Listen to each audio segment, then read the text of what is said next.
we are live. Kerry, how you feeling? You doing good tonight? I am. How are you? Doing very well. So, what I know about you, and I think a lot of people are going because I have these conversations with a lot of people at the gym and at work and stuff, and just like decluttering their emails, their text Mhm. messages on their phone, and that's where I see that, and it just bugs me for whatever reason that why don't you check that? Why don't you at least just delete it or something? Get it out of the way. Why do you leave it on red? But yeah, so you help people declutter their life, I guess, in all a bunch of different areas, correct? Yes. Yeah. And I mean, Correct. so how did this Yeah. all come about? Like, where did it start at? I mean, was this something that you just like me, you can't stand seeing like all these 11,000 emails on somebody's phone? Like, I have always been like that. Yes. okay. Yeah. It's funny because I started out in education. I have my bachelor's and master's in education. And even back then, my favorite part was organizing my classroom. I mean, I probably shouldn't admit that, but That's cool. I always loved it. And then it just came time for a career change. I'd been home with my kids for a while, and I had a friend who had become a professional organizer. And I will never forget when she told me that. It was like, what?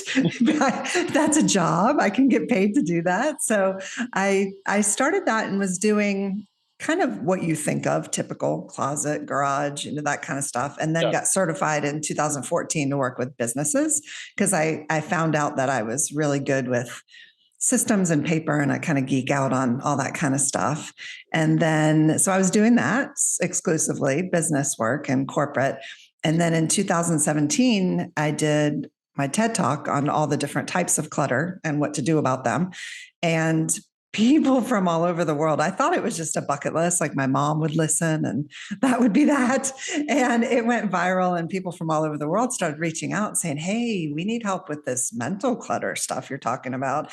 And I said, well, I don't do that. And I quickly figured out that there was a huge need, and that I was doing a disservice to myself and to others if I didn't figure it out. So that's how it's evolved. I like it. So, all right. So, I want to dive in on the types of clutter, but Mm-hmm. I guess another question is, so you started working with businesses, correct? Yes. Mm-hmm. Yeah. And like, what incorporated that? Just like a business trying to get more organized, I guess. And Yeah, so we look at everything, from their business systems, their calendar, their CRM, their filing, their digital world. I do a lot now virtually helping people who have like some stuff on Dropbox and some stuff on OneDrive and Google and all these different places, and they don't know what they have and how many copies of what they have. And so I do that, but basically I work a lot with small businesses who just yeah. sort of started their business and they're doing really well, but they don't have any of that back end structure in place. So yeah, I was thinking that about my line of work, and that it seems Mhm. like there's always, if you want to do something, a project, a task, whatever you have to do it, there's a million different ways you can go about it, right? Oh, yeah. Yeah, like Oh, you yeah. want to use Microsoft Excel compared to Google Sheets, and then like you said, if you want to, send it to somebody on the OneDrive and share it there, and it's just like, there's no, I hope this is the right word, cohesiveness, I guess, Yes. and it's just like, it makes things hard to explain, I guess, in the work world for me, because everyone's got their own way of doing it. And it's just like, well, Mhm. why don't we try to find the easiest way of making a simple, a streamlined path. That way people are not having to have 14 different programs on their phone or on their Exactly. computer or whatever, Yeah. just to get one simple task done, right? Yeah, no, you're speaking my language. And a Yeah. lot of my clients have ADHD. My background, I have an endorsement in ADHD in my education degree. And I'm always looking for the simplest way, but people want the shiniest. I get so many questions, even just from friends. Well, what's the best app for this? And what's the best task management software? And I always say, well, do you like the one you're using? Because it's probably that. Like, unless you're experiencing a difficulty, why change? But yeah. Yeah, it's one of those things that, and I get it to an extent that, like you said, the shiny thing, but people are trying to incorporate new things, try new projects, try new apps, Mhm. try new ways of doing things. And I'm not knocking that, but sometimes, like I forgot that saying or where it comes from, but keep it simple, stupid. And Yes. yeah, and it's just like, hey, it's not broke. We're not, we don't have to try to fix this. We don't have to re-evolve the Mhm. whole, or what, re-evolve the whole wheel, fix the wheel, or re-evolve it, whatever the saying is. But yeah, it's just like things like that. It's just like we're just causing more work for ourselves than what's needed. And yeah, I just don't know where that comes from. I guess it's exactly I what you don't just said, know. that just people wanting to You know, But there are people, I mean, I have a client now and she's wildly successful, extremely intelligent, high up in a publishing company. And she didn't know until a few weeks ago that you could make folders in your email. She just didn't know.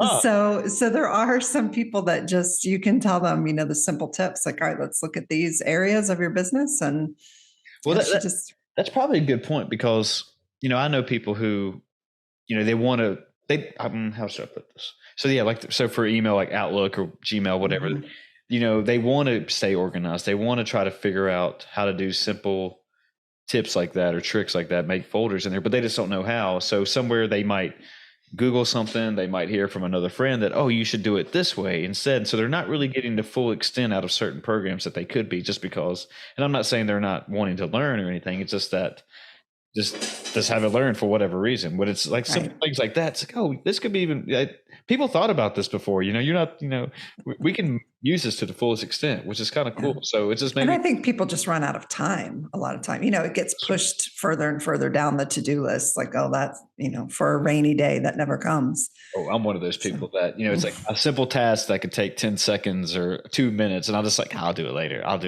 Because, it's always like, oh, well, I got to get the other stuff done first. And then, hopefully the rainy day that comes back around. But let's go back to the types of clutter. Okay, sure.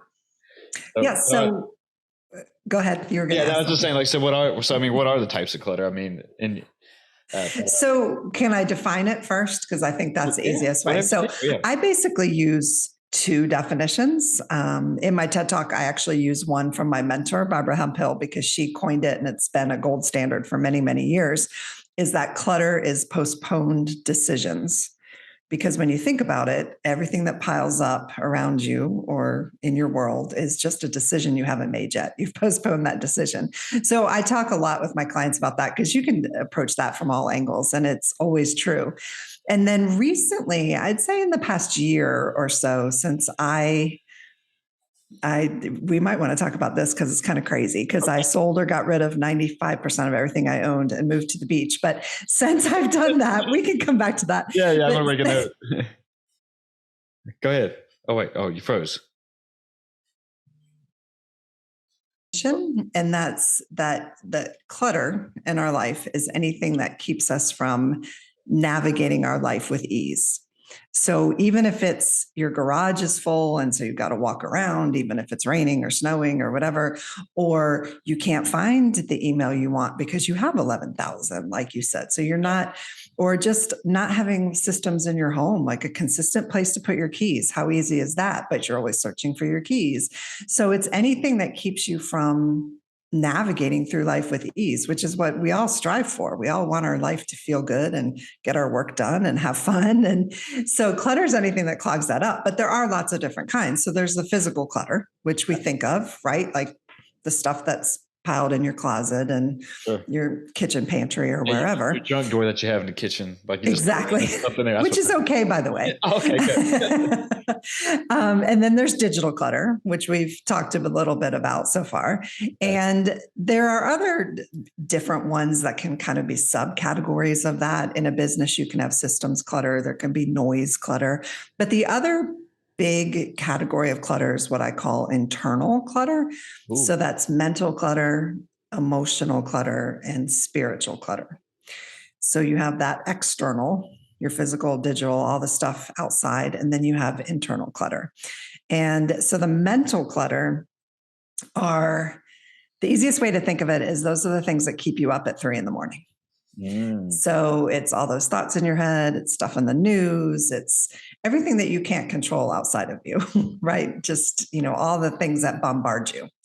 And then if it sticks around long enough, or if you start to really believe and internalize a lot of those negative messages, it can become emotional clutter. And so where you have a lot of negative self-talk, you have doubts, you have fears, you have a lot of patterns that aren't serving you anymore. And then if that sticks around long enough, you can have spiritual clutter, which can be a couple of things. It can be, questioning a higher power, questioning what your faith has always been. It can also be not living out your purpose. Mm. And all those other types of clutter, even clutter in your house, believe it or not, can keep you from living out your purpose. And so the types of clutter are very intertwined. And that's what I started to see over the years, is that even my business clients have said, hey, can you help us with our filing system? They always, if they were willing, the conversation would always steer a little bit towards the internal clutter, and everybody can use a tune-up, so to speak, in both areas.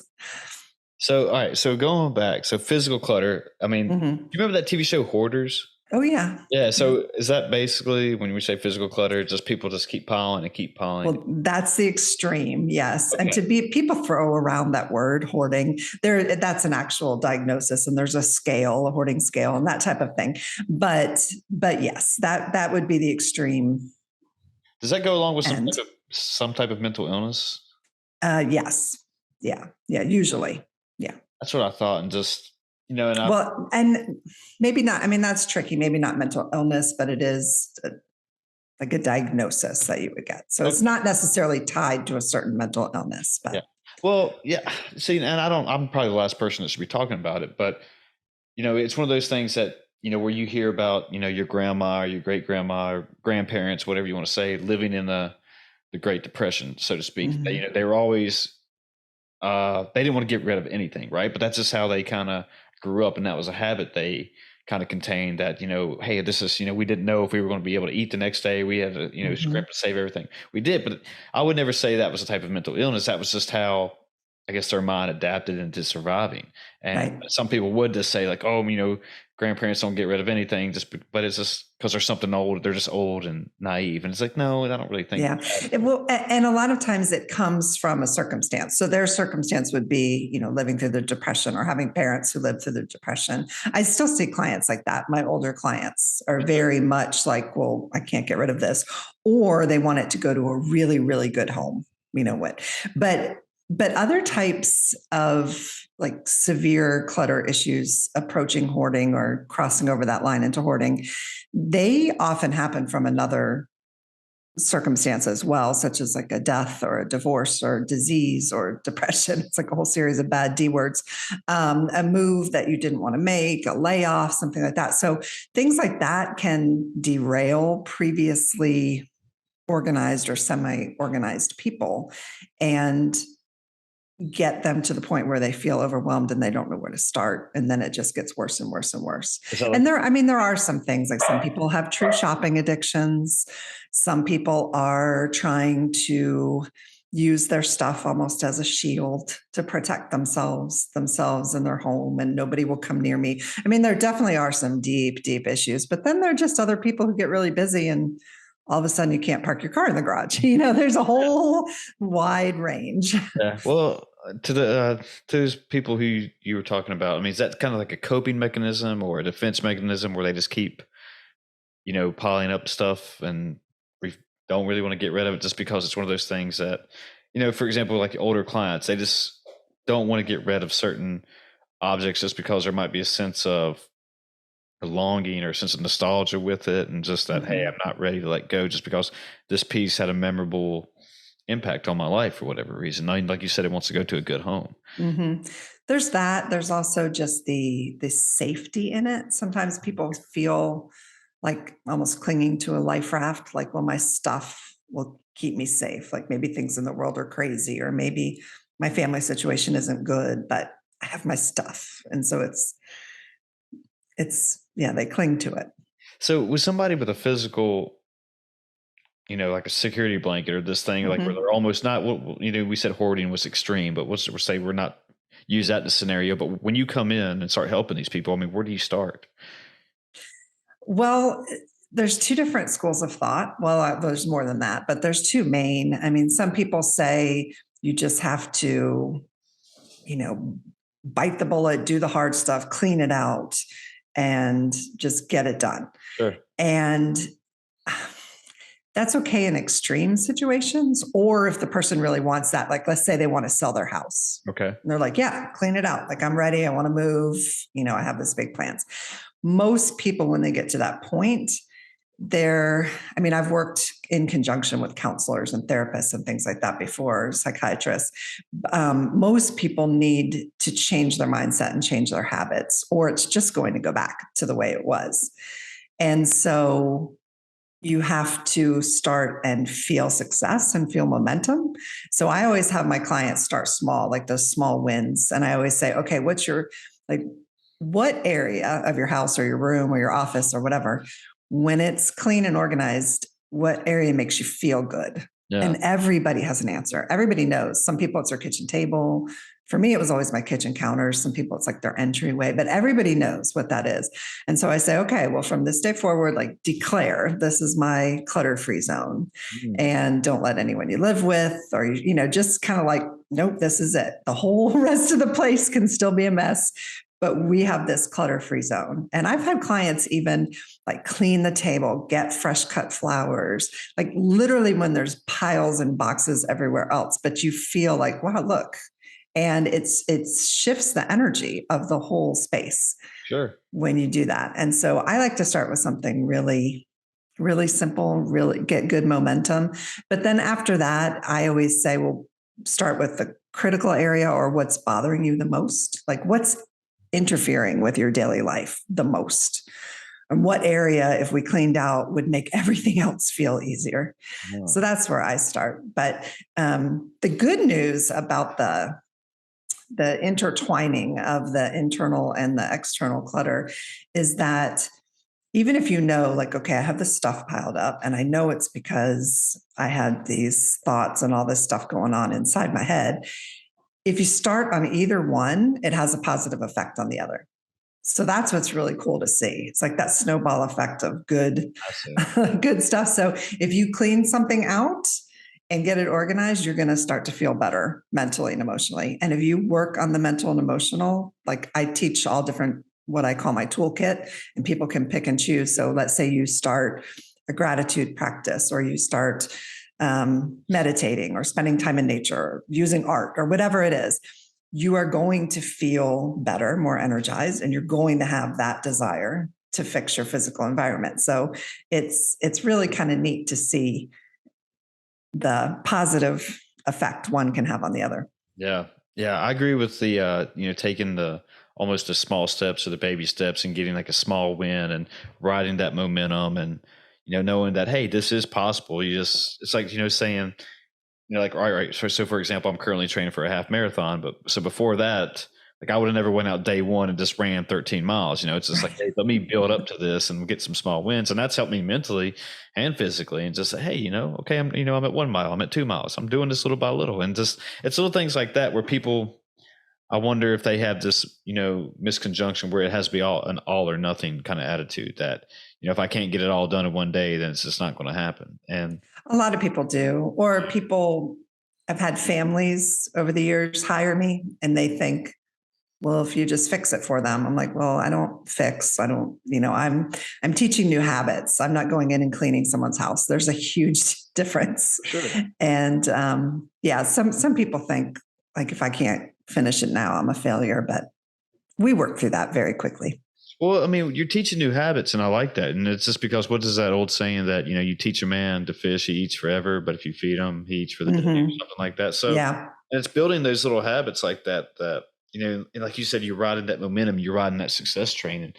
And I forgot who talks about that, but if you start to get a successful momentum going, people just feed off that. And it's like you said earlier about the snowball effect, and it just keeps riding, keeps riding until people get to whatever goal they have in mind. If it is cleaning out the whole garage where they can actually park their car in there or whatever. So yeah, it's good habits to build. And it just, James Clear even talks about in his book, it takes like, just keep repetition and repetition. And I love him. That's the book I wish I wrote. If I wrote any book in this world, I wish it was that one. Yeah. I agree with every word in it. It's a powerful book. And, I talk about it a lot on here, and I forget, I read it, a few months ago, but it just still sticks with me because it makes so much sense. And just that things, that I've thought about but didn't really think about, it's like, that makes so much sense. Just reading those words, it makes so much sense now. Why didn't I think about that? So yeah. But the other answer to where to start is you always have to have a vision to where you're going. So some people, they might think, oh, I'm going to organize my house. And they think, oh, it's going to look like this magazine or this, Pinterest board. Sure. But you have to know what your level is. Some people, I joke all the time, some people, let's say your master closet. Some people want what I call a destination closet. They want, the pretty bench in the middle and a chandelier hanging and fancy velvet hangers and, all that kind of stuff. And other people just want to walk in without things falling on their head, and they don't care if the hangers match and they don't care if the bins match. And so you have to know what your comfort level is and what your plan. You have to have a vision before you start, because otherwise you'll be spinning your wheels a little bit. Is that where most people get their visions, is from a Pinterest board or, with that Southern Living magazine or something? I know people in my family who do that. Like, oh, I want my fall scene to look just like this.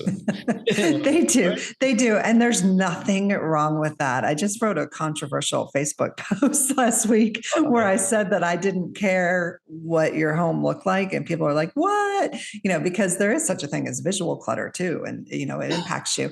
But what I meant by that was, if you are struggling in life or business and you're not getting stuff done and you don't feel good in your environment, like, you don't have to get to that level. It doesn't have to look picture perfect to have a major impact on your mood and your productivity. And like, it doesn't have to be Pinterest worthy. Is that where a lot of issues or problems could come from, where people, focus so much on that, oh, my home has to look exactly like, this Pinterest or what I saw in a magazine. And then, it almost comes, a new level of stress just because you're trying to keep everything like that, like it's a status symbol almost, that, oh, I don't want somebody to walk in my entryway and they see, my keys are not in the actual bowl or whatever. And it's just like, oh, a huge nightmare. And it's almost, they end up making a losing battle, I guess. Maybe that's what I'm trying to say. Yeah. It's like people need permission to be real. Yeah. Right? I always say, like, there's no moral judgment on what your home looks like. So a good way to think of it is, like, people say, well, what's organized? So number one is, does it work? Like, is this functioning, whatever this is? Do you like it? Because if you don't like it, then it's not going to work. Does it work for everyone else that you live with? And I'll give you a funny example of that in a minute. And can you recover quickly? Because life is going to happen, right? So I work mostly with offices, home offices, that kind of stuff. But if you looked at my desk right now, there's 5 piles, but I could recover quickly because I know where everything goes and it has a place, et cetera. But there's a lot of different ways to look at what organized means besides just a picture. But does it work for other people example? So here's one from my own life. So when my boys, they're 26 and 22 now, but when they were younger, I was always trying to make things perfect. I think I've learned and grown over the years. And I had these nice wicker laundry baskets. Okay. And they wouldn't put their clothes in the laundry basket. Probably everyone on here is like, yeah, no, been there, done that. And finally I figured out that if I threw the lids away, took the lids, just got rid of the lids, then their clothes would get in, because then it became a game. They could like throw it and toss it in. And so did it look as nice? No, but it looked better than clothes all over the floor. Okay. And so you have to come up with some creative solutions sometimes. Yeah. Yeah. I mean, that makes it even more fun. I mean, I was trying to think of how it was when I was growing up, but I think we just had one area back in our laundry room where you just had to take your clothes there and just put it there. And that was just the rule, no clothes on the floor, go put it in there. And hopefully it would get done somehow. But yeah, the laundry fairy. Yeah, there you go. Yeah, the laundry fairy does it for you. You just put it in this basket and end up back in your closet. But when you said that, you said, I forgot what you were talking about, but there's a meme that comes to my head. Or people were talking about how their house has to look a certain way all the time. That it's like one of those memes you see on Instagram, and it's like people who open up the door and they're like, oh, excuse my mess, but it's like the most perfect house, you could ever see. And then it's like, well, nobody comes in and like starts judging your house and says like, most people I know don't do that. But like they have a guy though, he runs into somebody's house and she says, oh, excuse my mess, but it's like the perfect house. And he's running through every part of the house, looking at all the bedrooms, and it's all perfect. And he's like, what mess are you talking about? So yeah, it's one of the things like that where people, they do very well, but I think I don't know. They can't get out of their own way thinking that the house is not as clean as it should be for whatever reason, I mean, we hold ourselves to all kinds of That's standards, that's a good way to put it. you So, know. yeah, yeah, and it's just, I don't know if that's society or what, but why, like I was talking saying something about it's a status symbol one day, and it's just like almost you're looked down upon just because you have a clothes on the floor or whatever, and it's just like no, we live here. I mean, Mhm. just you want a functional house, but it's just not a Pinterest house, which Yeah. seems to get it. I don't know. I don't know what my point is on that, but when I grew up, it was just stuff like that I felt like some people wanted the houses that way to an extent, and it caused more problems than what it needed to be. I guess Yeah. that was my whole point of that. So, But if you want that Pinterest house and it doesn't stress you to keep it that way, then go for it. I mean, yeah, I yeah, mean, no, yeah, go I'm not for it. knocking it, but yeah, exactly. Mhm. Just like you said, I guess it's case by case scenario. So, It but is. moving on past the physical clutter, we talked about. Did you say systems and noise clutter? Yes. Okay, Yes. what exactly did you mean by systems and like noise? So systems is what we talked about in the beginning. Like if you have 5 different Oh, calendars okay. going, or you have, Sure. you know, you file things, but in no particular order, or you don't have naming conventions for your documents and your downloads. That's a big one. How many people save things and then you go back to try to find something and it's just Uh-huh. 35 letters and numbers and no description. So Yeah. that would be an example. I mean, that's really digital clutter, but systems clutter is when there's just a mix mash of all the tools that you're using Sure. and everything going on in the Yeah, business, or somebody's using one thing and somebody in another department's using something else, and so that would be systems. Noise is really a form of, I mean, I guess technically it could be considered, it's just external clutter. So noise is just what it sounds like. Just we never turn things off. We have so much background noise, alerts, everything dinging. What happens is people think they have to respond to everything that buzzes, rings, dings, lights up. And that becomes a huge form of clutter because it's distracting you every few seconds from what you're supposed to be doing. And multitasking is a myth. We cannot multitask. You're really having really. micro stops and starts. So Yep. every time you respond to some kind of alert, that's a form of clutter because it's just distracting you and it's clogging up your brain. Well, I guess that's a good point, because I used to all right, thinking this out loud. So, Mm-hmm. At work, because I agree with what you're saying that it can be, would you say an urban myth or whatever, that Yeah. like multitasking is a myth that, Uh-huh. because I still pride myself on, because at my desk I have 3 monitors plus my laptop over here plus my phone, maybe an iPad over here, and with work I feel pretty good that I'm always doing, I might have a podcast here, I have my email on this screen, then whatever I'm working on this screen. But it is true that once I hear an alert go on, I automatically stop what I'm doing. It's like, oh, what was that email say? Oh, my phone went off now. So, but no, I guess I used to think like, oh, well, I'm still getting everything done that I need to. I'm just over here now, but I stopped this to go to that. Then, of course, I could take whatever I'm looking at on my phone, then go mindlessly scroll through Instagram for 10 minutes. Like, oh, wait. Oh, I got to go to work now. So, yeah. Think about it. What do you do when you have like a big project or a deadline or something, or okay, I have got to get this done. Think of what's the first thing you do. You shut everything else off. For sure. For sure. And so we know it's distracting us, but we think it's okay. So I mean, we're human, right? And we are naturally stimulated, like you said. My phone's right here too, by all this stuff that goes off. But so I just teach my clients a couple techniques to help with that. One of them is time blocking on your calendar. Like if you block out a period of 2 hours every Tuesday morning, let's say, and that's when you do your appointment scheduling or calls, or you've got to call the cable company or whatever. So that would be one. You can time block for anything. You can time block for writing. I have a lot of clients who have to do social media, blog posts, that type of thing. So you can block off that time.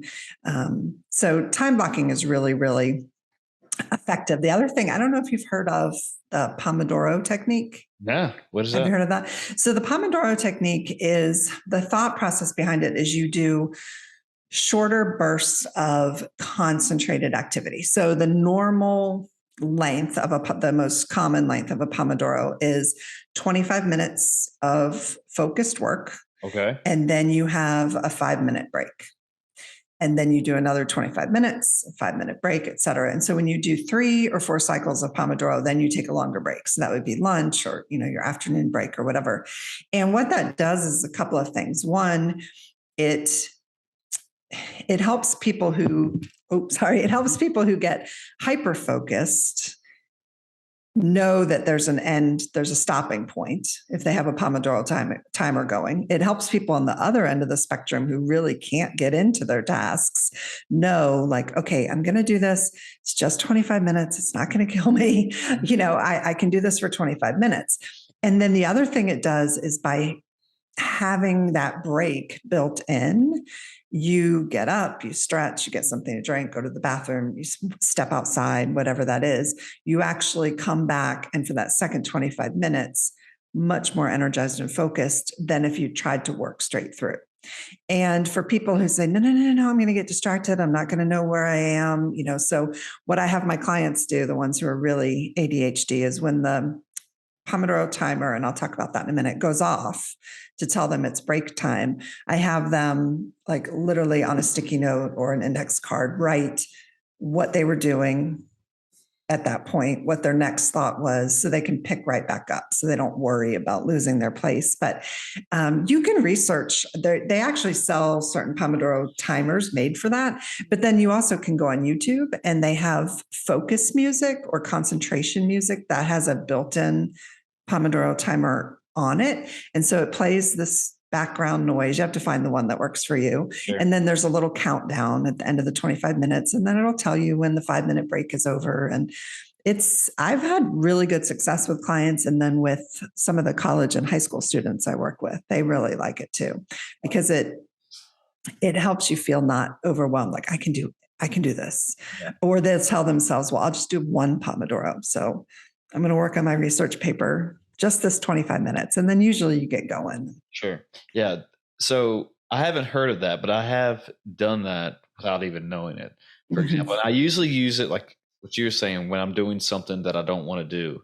And whether it is, if I have to clean my house, or, back in the day, write a paper or something along those nature. But I never said, I think I would just say, all right, I'm going to write one page. I'm going to, wherever I'm at, I'm just going to stop, go do whatever, come right back to it.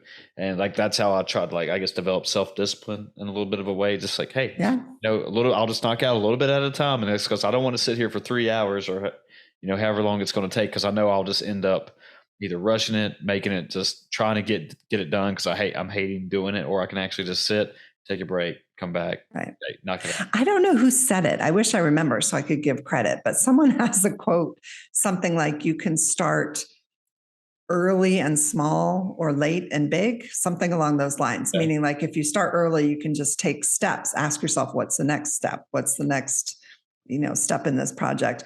Or if you procrastinate, you wait till the end. It's all of it at once. The other way some people do it, not using a timer, some people will say, okay, I'm going to do this. Let's say you're organizing a closet. I'm going to do this for 5 songs. I'm going to listen to my favorite playlist and 5 songs and then stop. So something like that. I've seen success also. Yeah. Yeah. Like you talking about the steps thing. I mean, that's how my brain likes to work, is that if you give me a list of steps or whatever, that I'll knock it out. Step 1, cool, got it done. Step 2, just anything. And for some reason, and almost everything that I can think of in life, my brain just loves doing it, whether it's work, doing things outside in the yard, doing things around the house. It's hey, first thing's done, we're moving on to step 2. Moving on to step 3. Even when I'm putting a piece of furniture together, when simply is required or whatever, it's just they give me steps or whatever. Oh, here's a good one that I got excited because me and my friends got in a little bit of a debate, a friendly debate about cooking and baking and stuff. And she was talking about how baking can be pretty tough. I was like, no, what are you talking about? No, it's not. You just follow a recipe. It's just no, Chris, it can be tough. Not every oven's different. Every microwave's different. And just nobody does everything perfect. I was like, they give you everything right there. When they tell you what to measure, you just go step 1. All right, mix it. Step 2. You can do those things wrong. I was like, I don't believe that. But So I ended up trying to bake stuff, and it went pretty well, I think, no That's big funny. deal. It tasted good. Yeah, I mean, it's edible, but, It might have been flat or whatever, but it tasted good. I guess Yeah, that's but you can, if you don't feel like doing it, like I teach my clients this all the time. Like if you know you have something and you don't want to start, you don't feel like doing it, just ask yourself, what's the smallest thing I could do right now to move this forward? yeah. Like what's the smallest, tiniest thing I could do? Almost like if you are trying to get into an exercise routine and you say, okay, well, I'm going to put on my shoes. Yep. If I don't want to walk, I'm not going to walk, but I'm going to put on my shoes. It's that same kind of mentality. And then Yeah. usually you walk. Yeah, there's somebody, I think he was a Navy SEAL or something, but it's very famous, and you probably heard it, but he has that make your bed speech every morning, whatever. And it's like, so if you make your bed first thing, then you already feel accomplished, and you already start to get on that successful momentum that you're talking about. Yeah, that's like the Fly Lady. I forget her real name, but she's pretty famous as well. And she talks about well, she has a lot of good things, but she talks about cleaning your kitchen sink and keeping your kitchen sink sparkling. It's the same idea.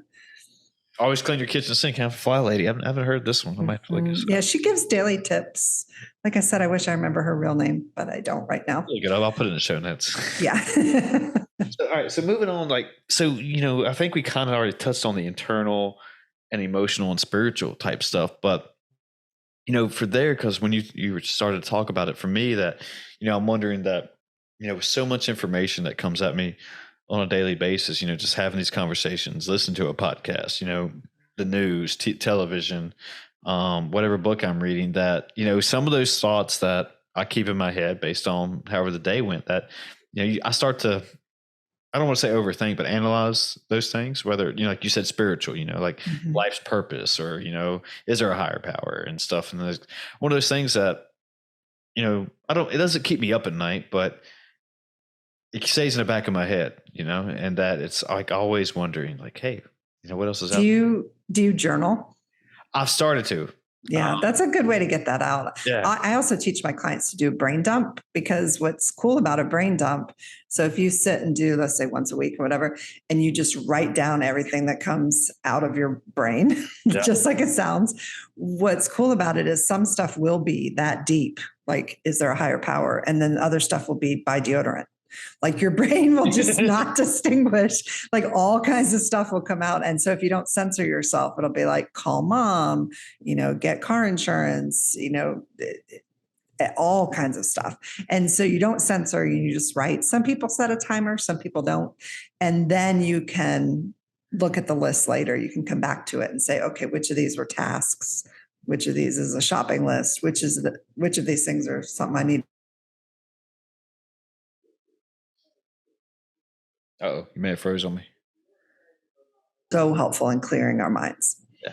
That's one of those things that, going back to James Clear and habits and stuff like that, was like, I've started to make myself journal just because of those things right there. And, and doing a brain dump and just writing. And I was like, all right, let's go for a page right now, and see where that goes. It gives me, if I get, done, go for 2 pages until the pen feels like it's taking over and my brain is actually just, your subconscious is writing then, or whatever it is. Yeah. And so it's good. And when I finally go back and reread it, it helps me put some thoughts together, especially, when I'm doing these, and like, if a certain topic comes up, it's like, okay, I have more to say than what I originally thought I did. And I can almost articulate it better, I hope. So yes. Yeah. It's really neat how it works. And some people need prompts. Some people they can't even fathom sitting with an empty page and a pen in their hand.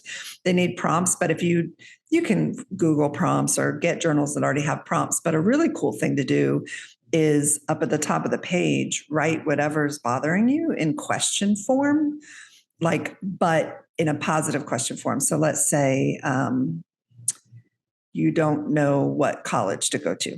Sure. And so that's like ruminating and you're stressing and oh my gosh. So if you wrote at the top of your journal page, something like, what does it feel like to be at my ideal school? Or how do I feel now that I'm at my ideal school? What's really cool about the way our brain is wired is it's wired to answer questions. Mhm. So that's why I teach my clients, you can't walk around all day saying, why am I not organized? Why am I a slob? Why? Because your brain is going to find evidence to tell you exactly why. And so you can do journaling and write it in a question form, and you'll be amazed at some of the stuff that starts to come out. Yeah, and that's I never thought about that, and I want to start doing that, looking for prompts and things. I guess my thing was like kind of doing what you said, like I'll just start writing, and I start writing like, "Ooh, I need to go get groceries today," and then, or I need to go, make sure I can take care of this at work, and then I try to get in my flow like that way, just I guess consciously thinking about what I'm writing, and finally, if you want to call it the muse, it comes about, and finally Mhm. something takes over, and it's just like, wow, like one time I was writing about what something that used to happen to me in high school, as far as like just the anxiety that would build up as me getting ready to walk into my high school, just from being so nervous being in there, and it's like, man, I haven't thought about that in years, I mean, wow. Yeah. And I don't know, it's just like, it's very powerful stuff, and it's one of those things that I've been trying to build better habits of getting more in the habit of writing more often than I am, and just for those reasons right there, and it's just like, a sense of therapy in a way, and Mhm. releasing whatever that clutter is in my head, and Yeah.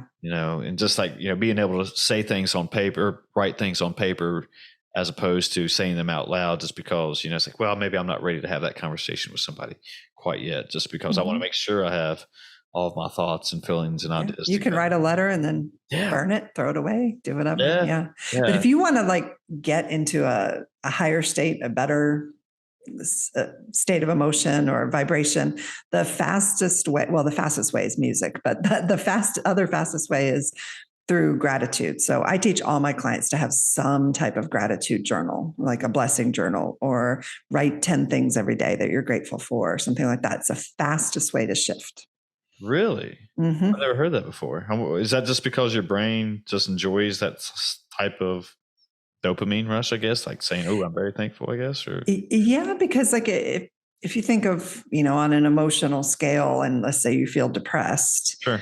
and maybe you're not going to jump all the way to the top and feel elation and joy all of a sudden. But if you start writing things you're grateful for, it's almost like your brain can't help it. You're going to start to feel a little bit better, a little bit better. Maybe you'll get to hopeful. Okay, well, I'm hopeful. I'm not depressed anymore. Or, it just raises gratitude does something to our brain. Well, I guess that's a good point, because I can't remember if we were touching on a little bit on it earlier, but like it's just talking to yourself, and if you keep talking to yourself negatively, that your mind will probably tend to more focus on everything negative around your life, rather than just Hmm. saying, you know, I don't really have it that bad, but some people like tend to think that one bad thing happens to them, and like, oh, it's the world is goes up in flames because of whatever reason. But it's one of those things that I think people just don't really sit down and think about. Like, oh well, I don't really have it that bad. Okay, they got my order wrong. Okay, cool. Somebody cut me off during traffic. All right, but that's not really that bad. At least like, hey, I'm coming home. I got a roof over my head, and I don't have to worry about food tonight and stuff like that. Where there's other people like that. I think somebody always told me once that when I was kind of down on myself, they're like, hey, it could be worse, Chris. And I was like, what do you mean? And they told me stuff like, well, are you going home tonight? You got a bed? Like, I was like, you going to Yeah. Shelor? And I was like, well, yeah, I am going to do all that. So I guess. When you're, if you're like truly suffering from depression, though, I mean, sometimes that doesn't help to hear that. But what I've learned in teaching this to my clients for so many years now, and in doing it with myself, is that practice does make perfect. Because when I first started teaching, like I teach about the thought model and how our results and our actions are a result of our thoughts and not our circumstances. And when I first started teaching it, it was so powerful. I had learned it, and then I went and took the person who taught it to me. I was like, wait a minute, that's fabulous. So I went and took a course on it. And so then I started incorporating it with my clients and teaching it. And so when I was started, it was good, and I knew it was powerful. But what happens now is I the second I start to have some kind of really negative thought or a really negative feeling, it's almost like I've taught it so many times now, my brain doesn't even let it go there, doesn't let it happen, or not for very long, Nice. not for as long as it used to. So practice does make perfect. So if someone just heard all that stuff you just said and they're like, yeah, no, that wouldn't work, I can't do it, just baby steps. Yeah, one of those things that when I've found myself getting down or going down one of those negative loops like that, that I put up a red stop sign in my head, like, dude, what are you doing, Ooh, man? You know, it's just I like, like that. stop. Yeah. You know, it's like, what are you doing? Like, yeah, I start going that way. Then finally, something snaps up and I put that up and, visualize that in my head. It's like, all right, all right, turn this around, dude. What are you doing, man? This is not you. But, I wanted to get your thoughts. Do you think it's in younger generations, today's society, culture, whatever you want to say, is it almost cool to be negative? Does that kind of make sense? No, it does make sense. I think it is. Yeah. Yeah, it's almost like you're not. I don't know the right word. You're not sensitive if you're not upset about something. If you're There not you go. complaining about something, you're not. You don't have your pulse on what's going on in the world. If like, how can you be happy when there's so many things?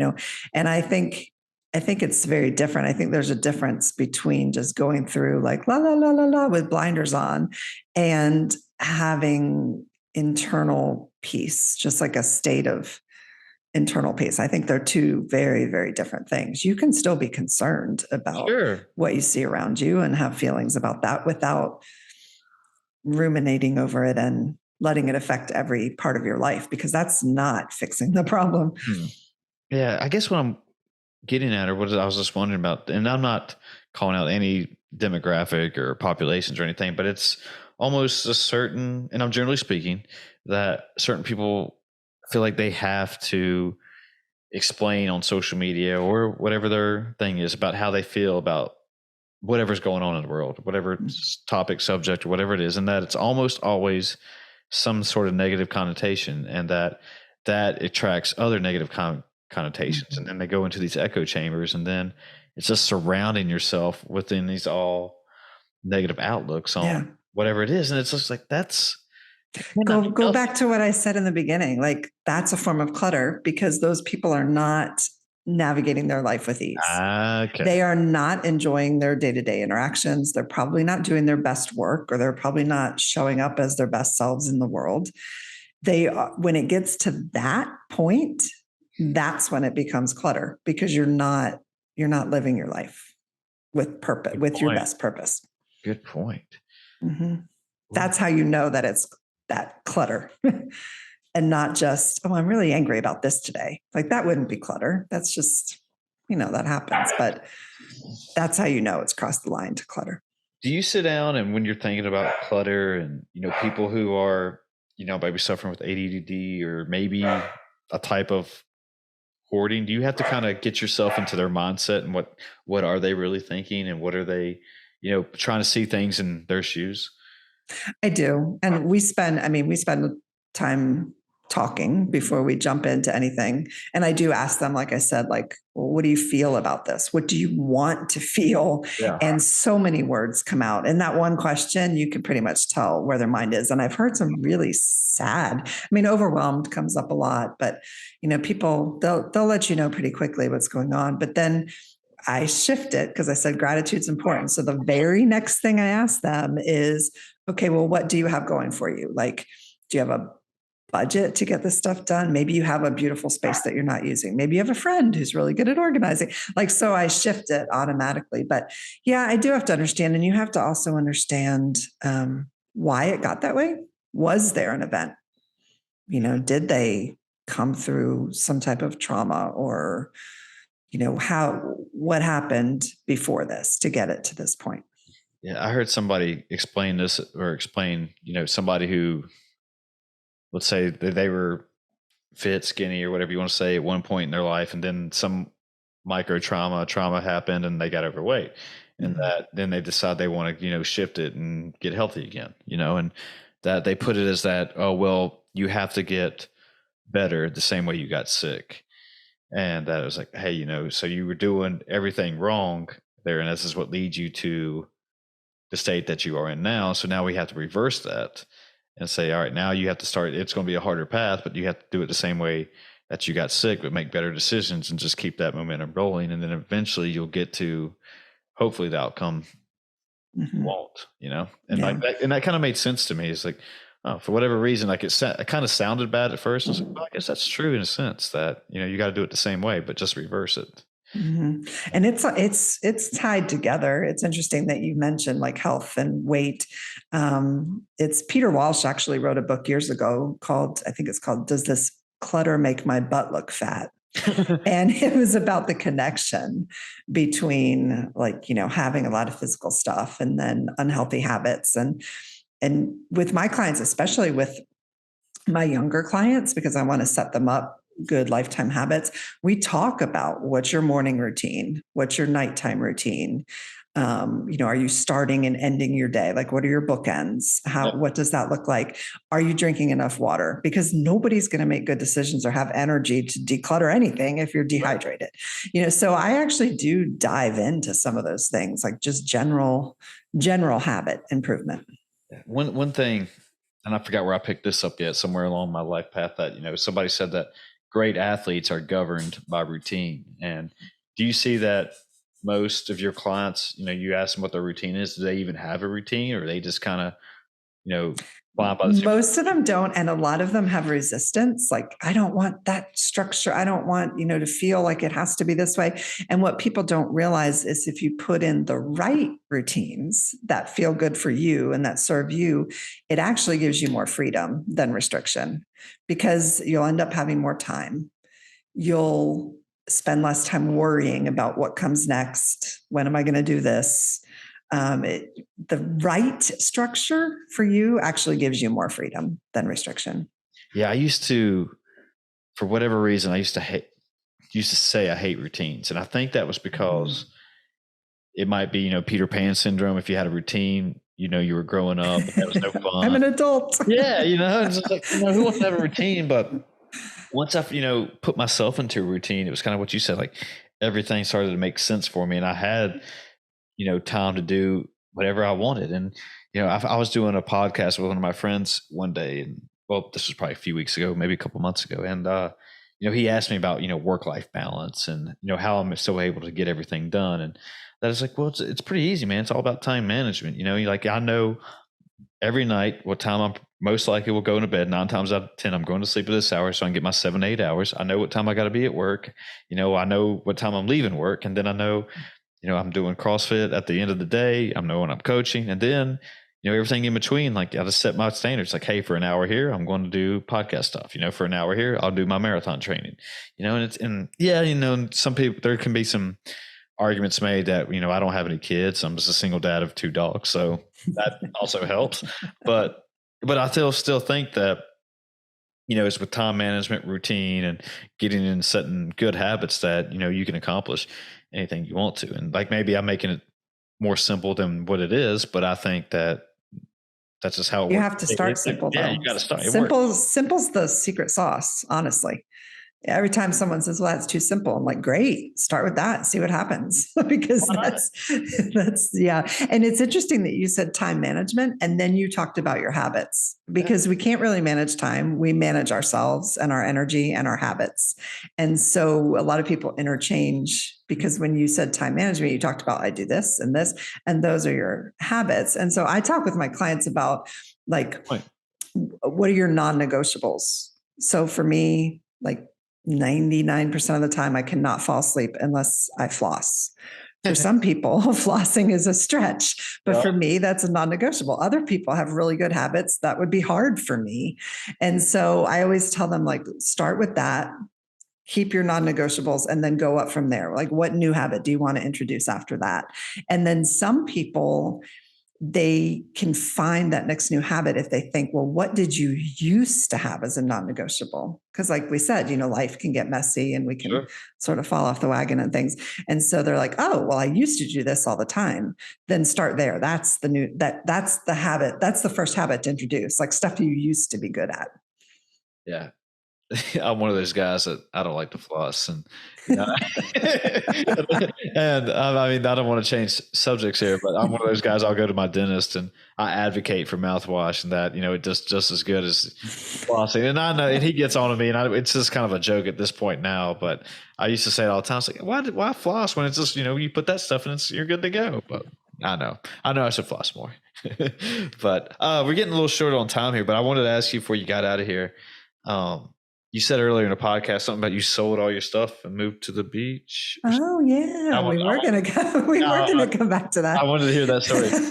No, it's just interesting. So 2019 I got separated, and then I moved back to Virginia, and we ended up getting divorced. And so I was in my place there 2 years, and I loved it, and it was like my little cocoon.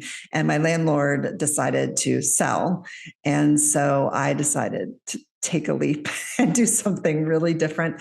And so I only had 30 days though, because they were going to sell, and they gave me that time. So it's interesting. It has made me so much more compassionate in what I did, because the whole experience was crazy. Some stuff was extremely hard to part with that maybe shouldn't. I'm doing air quotes there. Some stuff was easy to let go, even if it was expensive. It was a very interesting journey. I mean, I kept crazy things like a little Tupperware with my son's name on it from when he was in preschool, and he's 22 now. But then I let it go 6 months later. Like at first, but that's the key, is you have to give yourself that grace, like even if it doesn't make sense to anyone else. And so it was a big process. So everything last summer, I was a vagabond pretty much. Went to actually work with some clients all over the country. That was fun. Everything I owned either fit in my car or a tiny storage unit. And and then I moved to North Carolina, to oceanfront, like 700 square foot, really crappy condo, but I love it. And just a lot of people thought I was crazy, but I had to shake things up. It did make me better at what I do. Just from that, I saw how hard some of those decisions are. Yeah, just your own little I guess side road right there. And like I try to advocate for that, where people take chances like that and do things like that more, and rather than just, I don't know what to compare it to, but you find out a lot about yourself and learn that. You do, because Yeah, I didn't it's realize how powerful. much I was attached to my stuff, because I thought, oh, everything's neat and organized and clean. And I was working with another person going through the same thing. And she said what was crazy is she had a revelation one day, and she broke down crying, and she had to keep telling herself, I am whole and complete without my stuff. Mm, And that was so deep. And I realized I used the word untethered. I felt untethered, like I wanted to grab onto a table or a chair. I did. I felt untethered. And eventually that became a positive thing. But at first it's scary. And some people go through that same fear, even just releasing a bag of old clothes. And so I get it. I totally get it. yeah.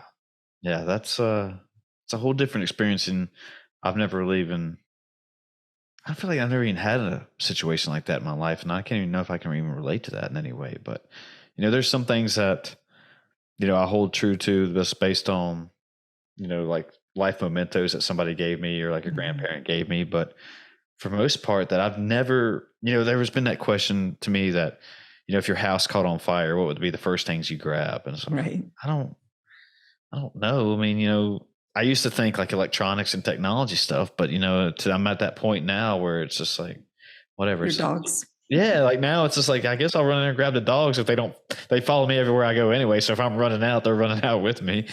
um, so yeah, I don't know. I guess it's just, I got a couple mementos that I think, from my grandparents and families that I would probably run grab, but yeah. And of course the dogs, but I think they'd Yeah. be okay. So, It does make you think, like, can you be you, and can you still be grounded and feel whole and complete without any of the stuff? yeah. So, yeah. Yeah. A lot of people think that, I mean, I'm one of them too. That if I go anywhere without my phone, that they're naked. They feel weird. They're not Mhm. complete. And I've been trying to make it more of a habit. Like if I go into the grocery store, I leave my phone in the car, and that way, it's like, okay, like you were talking about small steps. Like, okay, I can be okay without 10, 15 minutes while I'm in the grocery store. I mean, what am I really going to miss? And I don't miss Mhm. who's going to, yeah. If I miss my Instagram message or whatever, I Right. think I'll be okay here. It's not really going to affect my grocery store experience. So anyway, well, I wanted to ask you finally, again, that with all this we've been talking about with cluttering and stuff, that if somebody is in this part of their life where they've reached like, "Ooh, okay, maybe I need to start thinking about decluttering," whether like be there's 4 types we talked about, 3 or 4 types that we talked about earlier, like you know what is your advice to them? I mean, what do you tell them first on this podcast, like where to start at, or, all that good stuff? I would start with, like I said earlier, what bothers you the most, or to phrase that in a more positive way, what if you changed would feel really good, or what would make the most positive change in your life. And so that's the area that you would start on. And like I said earlier, the good thing is you do get momentum from working on one that'll affect the other. But yeah, start with that. Start with what would feel good, and start with something easy. Declare a no clutter zone and go from there. See how that feels. I like it. All right. Well, cool, Kerry. If people do want to find you and all that good stuff, if you want to plug anything, feel free to do that. Sure. So the one of the easiest ways to find me is if you go to cluttertoclaritysteps.com. There's a download there on how to get unstuck. It has a very holistic view, so that's pretty cool. And then I have a productivity quiz to see where you stand. And there's my website is conquerthechaos.com. You can find my TED Talk on there. That might be a good place for some people to start if they don't know where to start. But yeah, Clutter to Clarity Steps or Conquer the Chaos are the two best places. And then I love my Facebook group. I have a pretty vibrant Facebook group called Less Clutter, More Peace. I love it. Cool. Well, Kerry, thanks for chatting with me tonight. Appreciate it. You're welcome. Thanks for having me. Cool. All right, folks, we're out of here.